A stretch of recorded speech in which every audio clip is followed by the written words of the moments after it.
বাংলার টাকা মঞ্জুর করতে হবে কেন্দ্রের মোদী সরকারকে। 100 দিনের কাজ নিয়ে হাইকোর্টের নির্দেশ বহাল সুপ্রিম কোর্টে।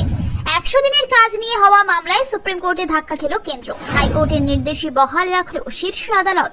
গত 1 আগস্ট থেকে রাজ্যে 100 দিনের কাজ শুরু করতে বলেছিল হাইকোর্ট। উচ্চ আদালতের এই নির্দেশকে চ্যালেঞ্জ করে শীর্ষ আদালতে গিয়েছিল কেন্দ্রের নরেন্দ্র মোদীর সরকার। সোমবার সুপ্রিম কোর্টের 2 বিচারপতির বেঞ্চ কেন্দ্রের আবেদন খারিজ করে দেয়। কেন্দ্রের উদ্দেশ্যে বিচারপতি বিক্রম নাথ এবং বিচারপতি সন্দীপ মেহতার বেঞ্চের মন্তব্য, আপনারা মামলা তুলে নেবেন নাকি আমরা খারিজ করব? তারপরেই আদালত মামলাটি খারিজ করে দেয়। সুপ্রিম কোর্ট কেন্দ্রের আবেদন খারিজ করে দেওয়ায় হাইকোর্টের নির্দেশ মেনে 100 দিনের কাজের টাকা মঞ্জুর করতে হবে কেন্দ্রকে। তাছাড়া এর ফলে 100 দিনের কাজ নিয়েও বাধা কাটল। 4 বছর পর ফের 100 দিনের কাজ শুরু হবে রাজ্যে। এই প্রসঙ্গে রাজ্যের আইনজীবী কল্যাণ বন্দ্যোপাধ্যায় বলেন, পশ্চিমবঙ্গের মানুষের স্বার্থের বিরুদ্ধে গিয়ে কেন্দ্র সরকার 100 দিনের কাজের টাকা আটকে রেখেছিল। হাইকোর্ট আগেই এই বিষয়ে রায় দিয়েছিল। তার বিরুদ্ধে সুপ্রিম কোর্টে গিয়েছিল কেন্দ্র। আজ মাত্র 30 সেকেন্ড কেন্দ্রের আর্জি খারিজ করে দিয়েছেন বিচারপতিরা। মানুষও দেখলো কারা সাধারণ মানুষের টাকা আটকে রেখেছে।